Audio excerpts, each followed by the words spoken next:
She woke up singing that morning, 12 years old, full of life, belting out a Dolly Parton song through the walls of her family home like she didn't have a single care in the world. By that same afternoon, she was gone.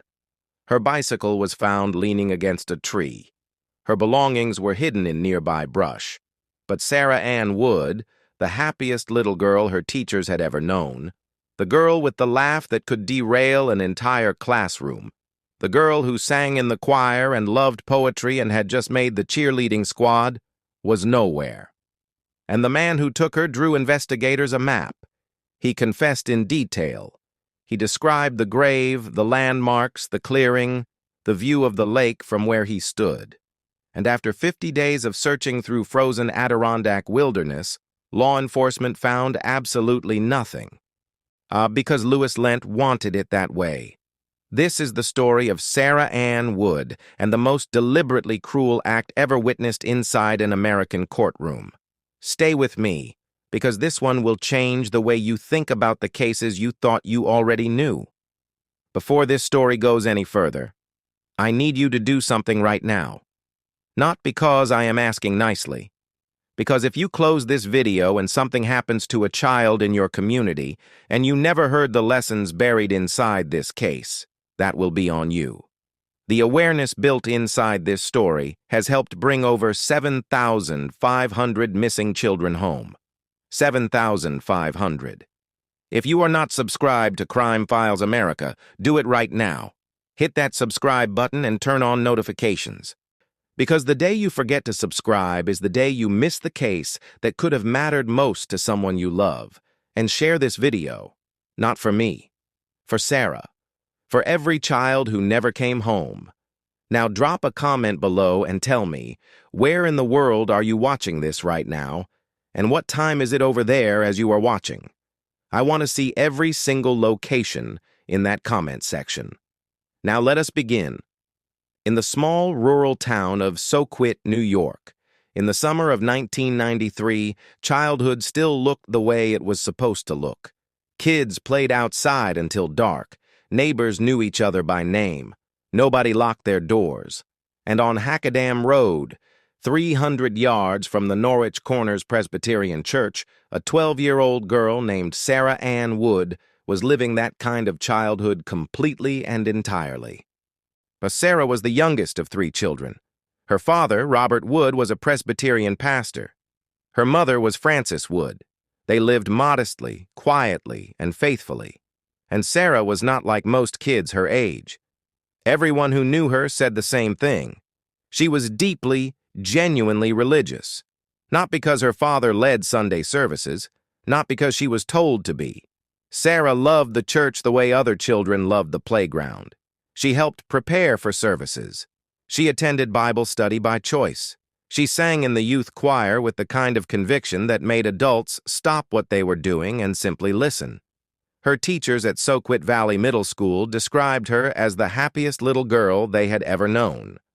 One teacher, Nancy Wald, told investigators later that Sarah had a laugh, a real, uncontrollable, full-body laugh, that could bring an entire classroom to a standstill. Wald would have to turn away from her students to hide the fact that she herself was grinning, trying to remember she was supposed to be the adult in the room. Sarah loved poetry. She loved dancing. She had just made the middle school cheerleading squad and was still glowing about it. She loved riding her bicycle through streets where everyone waved and nobody worried. That morning she had woken up singing. Her older brother Dusty would carry the memory of that sound for the rest of his life. His little sister's voice echoing through the house on Hackadam Road, belting out Dolly Parton's 9 to 5 with the kind of unfiltered, unself-conscious joy that belongs only to children who still feel completely safe in the world. Sarah had begged her mother to let her stay home that day. And her birthday was 6 months away, and she was already planning the party she wanted to throw. Frances said no. There was vacation Bible school at the church that afternoon, and Sarah had responsibilities. So Sarah grabbed her bicycle, still humming that Dolly Parton song, and called out to her brother as she pedaled away from home. "See you later," she said. Those were the last words Dusty Wood would ever hear his sister speak. Sarah arrived at the church just after noon. The August heat was the thick, suffocating kind that clings to your skin in upstate New York in summer. She attended Bible school classes, helped with crafts, and organized the younger children. Her father was not there that day. He was at home preparing for evening services. At 2:30 in the afternoon, Sarah gathered her things, a display board she had made in class, and a church songbook, a folder of Bible school literature. She said goodbye to the other children and their parents, climbed onto her pink and white 10-speed mountain bike, and began pedaling home. The route was simple, less than a mile up Hackedam Road, a steep hill winding through farmland and scattered houses. She had made that trip dozens of times before. It should have taken her 10 minutes. At approximately 2:45, a neighbor spotted Sarah riding her bike up that hill, pushing hard against the incline. The neighbor waved. Sarah waved back. She was less than half a mile from home. She never arrived. By 4 o'clock, Frances Wood was beginning to worry. Sarah was never late. She was the kind of child who asked permission before doing anything, who always checked in, who followed every rule with an almost instinctive devotion. Frances called the church. Sarah had left over an hour ago. She called neighbors along the route. Nobody had seen her. By 4:30, Dusty and his older sister Nikki were out searching the streets. By 5 o'clock, Frances was on the phone with police. Within an hour, several hundred state troopers and volunteer firefighters had descended on the area. They searched fields, woods, drainage ditches. They knocked on doors and stopped cars. And just before dark, one of the searchers found something that made every person at that scene go cold. Sarah's bicycle was leaning against a tree just a few yards off Hackedam Road. Nearby, hidden deliberately inside a patch of brush, were her display board, her songbook, her Bible school folder. Everything she had been carrying, but no Sarah, no signs of a struggle, no skid marks from the bike tires. No torn clothing, no blood. It was as though she had simply stopped, set her things down, walked into the woods, and disappeared from the face of the earth. But investigators knew better. The belongings had been hidden on purpose. The location, shielded from the road by trees, invisible to passing cars, told them exactly what they needed to know. Someone had pulled Sarah off that bicycle quickly, efficiently, without giving her a single moment to react. I need to pause here for just a moment. Because right now, if you are watching this and you are not subscribed to Crime Files America, I need you to ask yourself something honestly. What if this was someone in your neighborhood? What if this was a child your family knew? The reason these stories matter, the reason this channel exists, is because awareness changes outcomes. And the Sarah Ann Wood case directly inspired child safety programs that helped bring over 7,500 missing children home. 7,500 children who might not have come back if people had stayed silent, stayed uninformed, stayed unsubscribed. If you have been watching this channel without subscribing, tonight is the night that changes. Hit the subscribe button, turn on notifications, and share this video with someone you love, especially someone who has children. Because the one video you never share might be the one that mattered most. And if for some reason you are choosing not to subscribe today, I want you to go to the comments section right now and tell me why. Tell me what is stopping you. Because I genuinely want to understand. Now let us keep going. The next morning, the search expanded beyond anything the region had ever seen. More than 1,000 volunteers joined law enforcement on the ground. Helicopters circled overhead. Bloodhounds worked the tree lines. The story moved from local news to state news to national news within days. Sarah's face appeared on television screens across America. Her parents held press conferences, begging whoever had taken their daughter to please bring her home. Robert Wood stood in front of cameras, his voice fracturing at the edges, and said what every parent fears they will one day be forced to say out loud. Someone has taken our daughter. Someone has our little girl. Please, if you are listening, Please bring her back to us. Weeks passed, then months. More than 1,500 tips poured into the makeshift command center in New Hartford, just miles from the Wood family home. Every lead was investigated. Every registered sex offender within 50 miles was questioned. Police knocked on doors across the county asking the same questions over and over. A strange car, an unfamiliar face, anything unusual. The public rallied harder than almost any missing child case in upstate New York history. A reward fund grew to over $150,000. Actress Winona Ryder, who had connections to the region, held a press conference pleading for Sarah's safe return.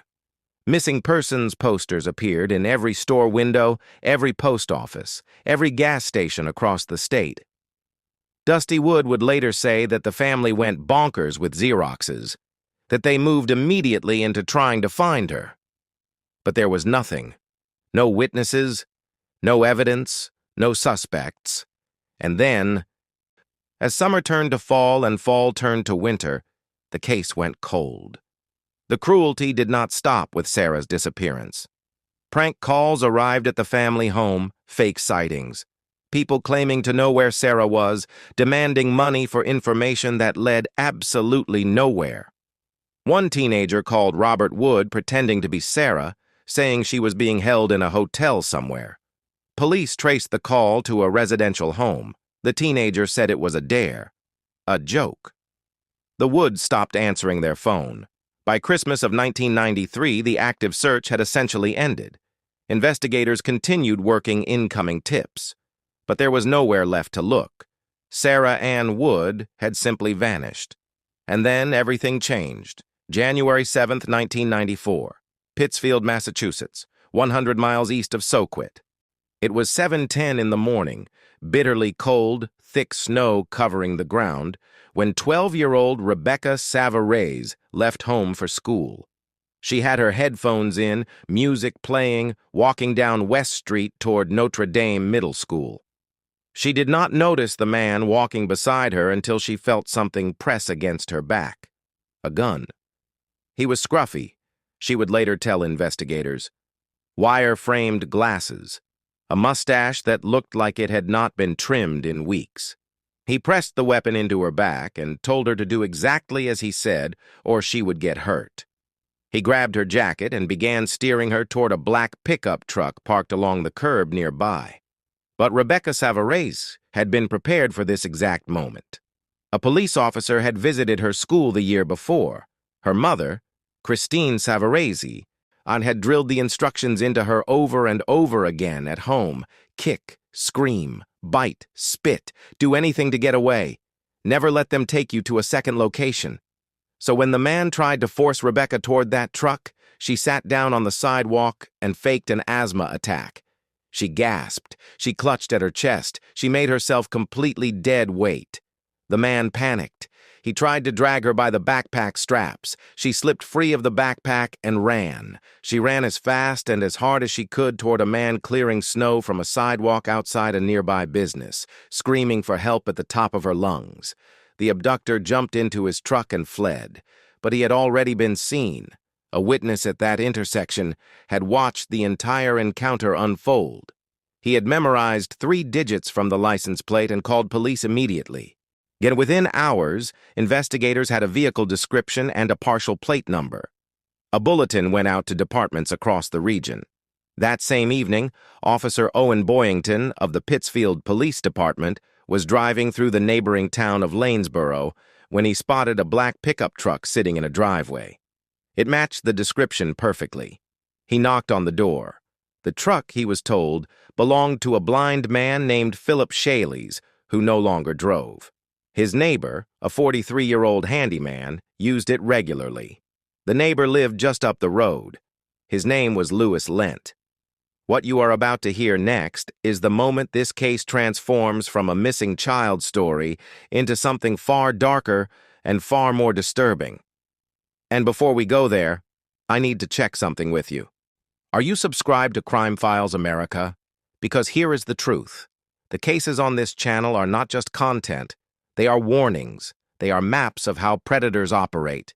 They are the information that could protect your child, your neighbor's child, your niece, your nephew, somebody you love. Louis Lent had been hunting children for years before anyone caught him, years, and the communities he preyed on had no idea. The subscribers of this channel do not get caught off guard like that. Because when you subscribe and turn on notifications, you stay informed, you stay sharp, you stay one step ahead. So if you have not subscribed yet, what are you waiting for? What is the excuse? What would you tell Sarah's family if they asked you why you decided their story wasn't worth a single click? Subscribe now. Share this video. And if you are already subscribed, go to the comments and tell me right now, where are you watching from? And what time is it in your part of the world as you are watching this? I want that comment section full tonight. Louis Lent arrived at the police station, polite, cooperative, and calm. Almost unnaturally calm. He agreed to come in for questioning without hesitation. He denied everything. He said he had not used the truck that morning. He said he had been home getting ready for church. He was a devout Christian, he explained, and would never harm a child. But when Rebecca Savarez and the other witnesses were shown a photo lineup, every single one of them identified the same face without hesitation. Louis Stephen Lent, Jr. Police obtained a search warrant. What they found inside that truck and inside that home rewrote the entire investigation. Inside the truck, they found Rebecca's backpack, exactly where Lent had thrown it after she escaped. A loaded revolver and a small bag that investigators would describe in court as a snatch kit, duct tape, rope, a knife, children's sunglasses, and candy. Inside his van, they found more rope, more duct tape, and fibers that did not match anything inside his home. And inside his basement, partially concealed, investigators discovered what Louis Lent had been building in his spare time. A large wooden partition, a hidden room. When detectives confronted him, Lent admitted exactly what it was for. He was constructing a bunker, a place to bring girls between the ages of 12 and 17. He would chain them up, abuse them for as long as he wanted, and then kill them. The room was not finished yet, he explained, so any victims he took in the meantime were temporary. He called them quickies. Louis Lent was arrested and charged with attempted kidnapping, armed robbery, and assault with a deadly weapon. He was held without bail. But as investigators dug deeper into his background, they began to understand they were looking at something far larger than a single failed abduction. Lent had a criminal record going back years. In the late 1970s, he had been convicted of robbery and served time. In the 1980s, he had been accused of attacking a woman, binding her with cable ties, and attempting to strangle her.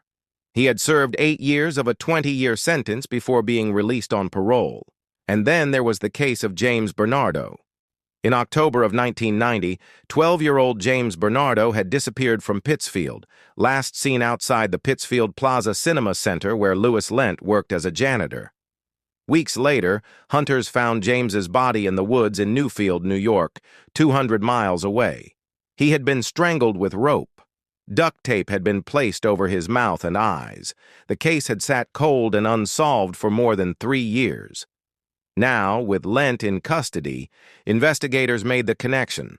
The duct tape found on James Bernardo's body was an exact forensic match to the duct tape found inside Louis Lent's truck. When confronted with this evidence during interrogation, Lent at first denied any involvement. But as detectives pressed forward, presenting photographs and physical evidence, something shifted in the room. And then Louis Lent confessed. He described in meticulous, specific detail how he had lured James inside the cinema with the promise of $5, how he had bound the boy's hands with duct tape and forced him into his vehicle, how he had driven him home, tied him to a bed, and the following morning driven him deep into the woods in Newfield, blindfolded him, and strangled him to death with a length of rope. The confession matched every piece of physical evidence perfectly. But investigators were not finished. A teletype bulletin had been circulating between police departments following Lent's arrest. It flagged his connection to the Bernardo case. That bulletin reached the New York State Police. One detective read through the details slowly: the victim profile, the circumstances, the use of a vehicle, the age of the children. It matched Sarah Ann Wood. Detective Frank Lawrence got into his car and drove through a snowstorm to Pittsfield, Massachusetts.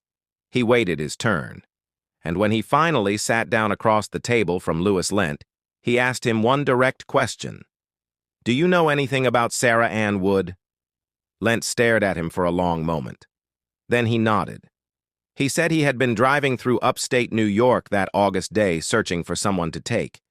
He claimed he had been high on drugs and not thinking clearly. He described cruising through small towns, searching, watching, and then he saw her. A 12-year-old girl with curly brown hair riding a bicycle up a steep hill, alone, struggling against the incline, vulnerable. Lent said he pulled over, got out, and approached her.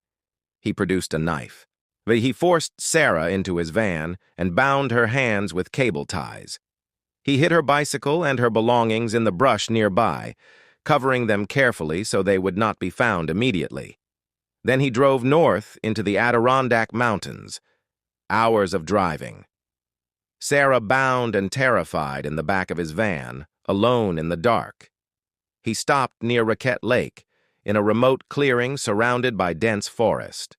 And there, Louis Lent committed an act of violence against a 12-year-old child that cannot be fully described in the words of this narration. When it was over, he picked up a tree branch, and he used it to beat Sarah until she was no longer conscious. He did not check whether she was still alive. He dug a shallow grave with his hands and a stick. He rolled her body into it. He covered it with dirt and leaves. He may have buried Sarah Ann Wood alive. Detective Lawrence sat across from Lent and listened to every word. When Lent was finished, Lawrence asked the only question left. "Where exactly did you bury her?" Lent said he could draw a map. Within hours, the confession had been relayed to Robert and Frances Wood. They were devastated in a way that no word in the English language can adequately reach. But beneath the devastation was something that almost felt like relief. A terrible, reluctant, exhausted relief. After 5 months of not knowing, they finally had an answer. Sarah was gone. But at least they could bring her home. At least they could bury their daughter. Louis Lent drew a map. He marked a location near Raquette Lake in the town of Inlet. He described landmarks, a clearing, a view of the lake, at a spot where he could still see his van from where he stood. He said the grave was shallow, maybe 2 feet deep. If they searched carefully, he said, they would find her. The search began immediately. In January of 1994, more than 100 state troopers, forest rangers, Air Force personnel, and civilian volunteers descended on the Adirondack Mountains near Raquette Lake. The search area covered miles of frozen wilderness. The conditions were among the worst search teams had ever operated in. Temperatures dropped below zero. Snow fell in relentless waves, accumulating in drifts deep enough to swallow equipment and drag down every person who attempted to walk through those woods. Robert Wood was there, despite the cold, despite knowing what he was searching for. He showed up every single day, and he wore heavy boots and thick gloves and worked shoulder to shoulder with state troopers, shoveling frozen ground. He hauled food and supplies to search sites through drifts that came up to his knees. He pushed through exhaustion that would have broken most people completely. A reporter who witnessed Robert Wood working that first week described the scene in detail. He was bent over, shoveling in sub-zero temperatures, his breath coming out in visible clouds. He paused for a moment, cleared a branch away from his face, and said quietly, "Somewhere up here. My daughter is beneath the ground, and I don't know exactly where. She is my daughter. I am certainly not going to be sitting at home letting other people do the work." The search was methodical, exhaustive, and heartbreaking. Investigators used Lent's hand-drawn map as their guide. But the Adirondacks in January looked nothing like the Adirondacks in August. Landmarks that would have been clearly visible in summer were buried under feet of snow. Trees that had been full of leaves in August were now bare skeletons. The clearing Lent described could have been any one of 100 clearings across that frozen landscape. Search and rescue dogs combed through the woods with their noses to the ground. Heavy machinery moved snow and broke through frozen soil. Volunteers formed shoulder-to-shoulder search lines, moving through the forest foot by foot, eyes scanning the ground for any disruption, any anomaly, any sign. Days turned into weeks. The entire region seemed to be holding its breath. After more than 50 days of searching, after excavating dozens of potential sites, and after following every single location that even remotely matched what Lent had described, the search teams found nothing. No grave, no remains, no trace of Sarah Ann Wood. And then Louis Lent changed his story. He told investigators he had been mistaken. Sarah was not buried near Raquette Lake. He said he had confused the location with somewhere else. But when detectives pressed him to provide the correct location, he refused. He claimed he had buried Sarah near another victim, someone whose identity and location he did not want discovered. He would not say who. He would not say where. He simply said that if they found Sarah, they would find the other person too. And he was not ready for that. Investigators did not believe him. They believed he was playing a game, exerting the only power he had left over anyone. By withholding Sarah's location, Louis Lent maintained control over her family and over everyone connected to this case. It was psychological cruelty, deliberately and consciously sustained. And by every account of those who sat across from him in that prison interview room, Louis Lent seemed to enjoy it. I want to stop here for a moment, and I want to be completely honest with you. There are people watching this video right now who have been following Crime Files America for months without ever subscribing. They watch. They feel the weight of these stories. They move on. And I am not angry about that. But I am asking you to think about what that choice means. This channel is what keeps these stories alive. The research behind each episode takes nearly 15 days to complete. 15 days of digging through records, verifying facts, tracking down details that nobody else is covering. If the people who watch do not support the work stops. And when the work stops, the names stop being said out loud. Sarah Ann Wood, James Bernardo, James Lusher, Tammy Ann McCormack. These names deserve to be spoken. If you believe that, prove it. Subscribe to Crime Files America right now. Turn on the notification bell. Share this video tonight. And if something in this story moved you, go to the comments right now and tell me where in the world you are watching from and what time it is where you are as you watch this. Let me see every single city, every single country in that comment section tonight. The investigation into Louis Lent's history continued to surface new horrors that expanded the scope of what investigators were dealing with. In November of 1992, 16-year-old James Lusher had disappeared in Westfield, Massachusetts. James was gentle, soft-spoken, and intellectually disabled. He had told his father he was riding his bicycle to his grandmother's house a few miles away. He left that afternoon and never arrived. His bicycle was found 6 days later in a field off a dead-end road. James was never found. For years, detectives questioned Lent about the case without result. In 2013, nearly 20 years after James Lusher vanished, Louis Lent finally confessed. He said he had abducted James, driven him to a remote location, killed him, and dumped his body in Greenwater Pond in Becket, Massachusetts. The pond was massive, 88 acres of water, depths reaching 58 feet in certain sections. Dive teams assembled. Our state police from Massachusetts and New York worked together, searching those murky waters for weeks. Sonar equipment, specialized recovery divers, systematic dredging of the pond bed. They found nothing. James Lusher's father spoke to reporters after the search ended. He said, "To this day, when I see a 16-year-old kid on a bike with black hair, I will instinctively look. My closure is finding my son." His sister Jennifer added, There is no closure unless we have the person. We don't have anything. We've never had anything. Lent also became a suspect in the 1986 disappearance of 13-year-old Tammy Ann McCormick from Saratoga Springs, New York. Lent lived in the area at the time of her disappearance. He was questioned. He was never charged. Tammy's case remains unsolved to this day. Investigators came to believe there were more victims, many more. Lent himself hinted at this during multiple interrogations.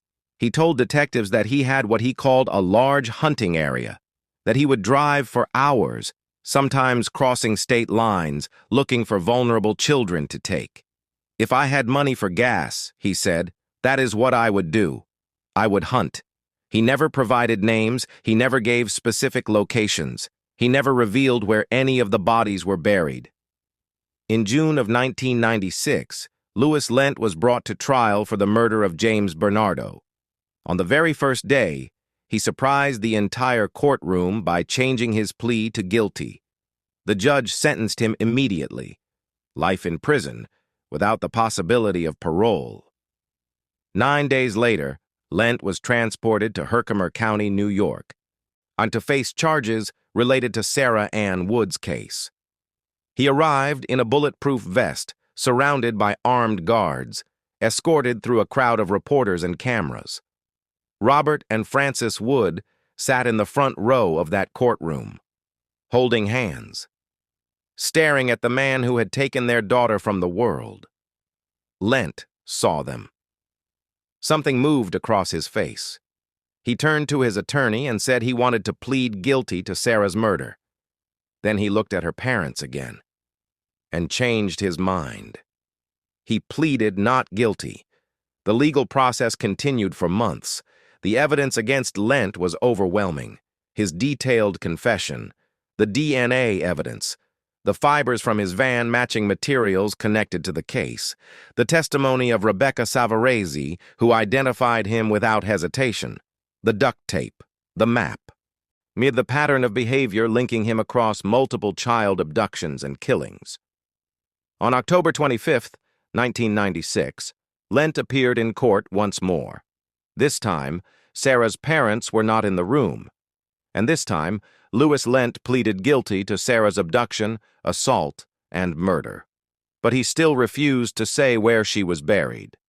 Sarah's parents asked the court to delay his sentencing. They held on to the most fragile kind of hope. For months, they visited him in prison. They sat across from him in cold, sterile visiting rooms, and they begged. Frances wept. Robert read passages from the Bible, urging Lent to repent, to do the right thing, to give them even the smallest piece of peace. Louis Lent said nothing. Herkimer County District Attorney Michael Daly made Lent a formal offer. Reveal Sarah's location, then he would be permitted to serve his sentence in a state facility rather than a federal one. A significant difference in living conditions, in daily privileges, in personal safety, a generous offer that could make decades behind bars considerably more bearable. Louis Lent refused. On April 11, 1997, Louis Stephen Lent Jr. was brought before the court for formal sentencing. The courtroom was packed. Reporters filled the gallery. Law enforcement stood along the walls. Members of Sarah's family occupied the front rows. Before imposing sentence, Judge Patrick Kirk gave the Wood family an opportunity to address the court. Dusty Wood stood up. He was 19 years old. He had been carrying the weight of being the last person to hear his sister's voice for over 3 years. He walked to the front of that courtroom. Ike looked directly at Louis Lent and he spoke. "You may think you have power over us because you know where Sarah's body is," Dusty said, his voice steady despite everything. "But we know where Sarah's soul is, so you have no power over us." Lent stared back at him. His expression never changed. He said nothing. Judge Kirk then addressed Lent directly. He told him that if the death penalty had been a legal option in this case, he would have imposed it without a moment of hesitation. He said that Lent's refusal to reveal Sarah's location was an act of continued and deliberate cruelty, a final torment inflicted on a family that had already endured more pain than any family should ever have to carry. He sentenced Louis Lent to 25 years to life in prison to run concurrent with his existing life sentence for the murder of James Bernardo. And Lent was led from the courtroom in shackles. He never looked back at the Wood family. He never said a word. And Sarah Ann Wood's body has never been found. Louis Lent is now 74 years old. He is incarcerated at Old Colony Correctional Center in Bridgewater, Massachusetts. He will never be released. He has spent more than 27 years behind those walls, and he will die inside them. Investigators have never stopped trying to find Sarah. Even today, members of the New York State Police Major Crimes Unit visit Lent several times a year. They sit across from him in prison interview rooms and ask the same question they have been asking for 3 decades. Where is she? Sometimes Lent hints that he wants to tell them. He says he has thought about it. He says maybe one day he will be ready. Then he changes his mind. District Attorney Michael Daley gave an interview in 2013. He said, "I believe he has given us all the information we need to find the location. He just hasn't given us the final piece. He's challenging us to find it ourselves." Senior investigator Dennis Dougherty, who has worked Sarah's case for years, said simply, "I do believe he knows. He has indicated at various times that he has wanted to tell us, but he's just not ready." In June of 2024, more than 30 years after Sarah disappeared, investigators returned to a property in Lanesboro, Massachusetts. The same property where Lent had spent considerable time in the early 1990s. Advances in forensic technology gave them new tools. They brought ground-penetrating radar. They scanned concrete floors in the basement. They're looking for anomalies. They found shapes that looked like they could be bones. They drilled holes through the concrete and brought in cadaver dogs. The dogs alerted to one specific area. Investigators excavated the site carefully, removing layers of concrete and soil. News crews gathered outside the building. The Wood family waited by their phones. When the excavation was complete, investigators discovered old piping inside the concrete. Not human remains, just pipes. The search continues. It likely always will. The story of Sarah Ann Wood is not only a story of what was taken, it is also the story of what one 12-year-old girl's life made possible for thousands of other children she would never meet. In the months following Sarah's disappearance, her family founded the Sarah Ann Wood Rescue Center. Thus, it started the way so many important things start: small. Robert and Frances and a handful of volunteers printing missing persons posters inside their garage and distributing them across New York by hand. But it grew. In 1996, the center merged with the National Center for Missing and Exploited Children and became the Mohawk Valley office, the only geographically targeted missing child poster distribution center in the entire United States. By 2018, the center had distributed more than 10 million posters featuring 11,000 missing children. Of those 11,000 children, more than 7,500 had been found and returned home safely to their families. Program Director Wendy Fickle said it plainly and without any hesitation. For the legacy of this one child has assisted in bringing over 7,500 children home. On May 25, 1995, National Missing Children's Day, Robert Wood and 6 other men, including Dusty, climbed onto bicycles in Utica, New York. They wore jerseys in Sarah's favorite colors, teal and pink, and they rode 4 days, nearly 400 miles, through rain and heat and physical exhaustion, through small towns and large cities, stopping at schools along the route to talk to children about personal safety and stranger awareness. Past billboards displaying Sarah's face, all the way to Washington, D.C., and the steps of the United States Capitol. 2 years later, that ride became an annual event. Today, it is called the Ride for Missing Children. Thousands of people participate every single year. They wear teal and pink for Sarah, white to represent every missing child, and purple to honor law enforcement. They stop at schools and teach children how to recognize danger and how to fight back if someone ever tries to take them. They raise funds for the National Center for Missing and Exploited Children. In the decade following Sarah's abduction, annual reports of child abduction across New York State dropped by 30%. Experts attribute this decline directly to the awareness campaigns, school programs, and community education efforts that Sarah's case inspired.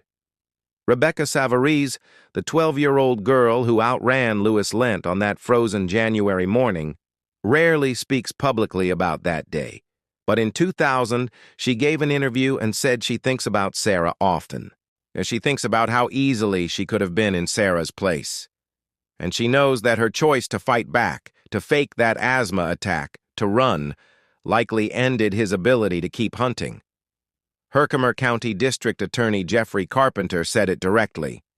"I think Becky Savarese not only saved herself, she saved countless children, because this man was developing his skills. He was getting better at it. She outsmarted him and brought an end to his reign of terror." Sarah Ann Wood was 12 years old. She was singing that morning. She waved at a neighbor less than half a mile from home, and she never arrived.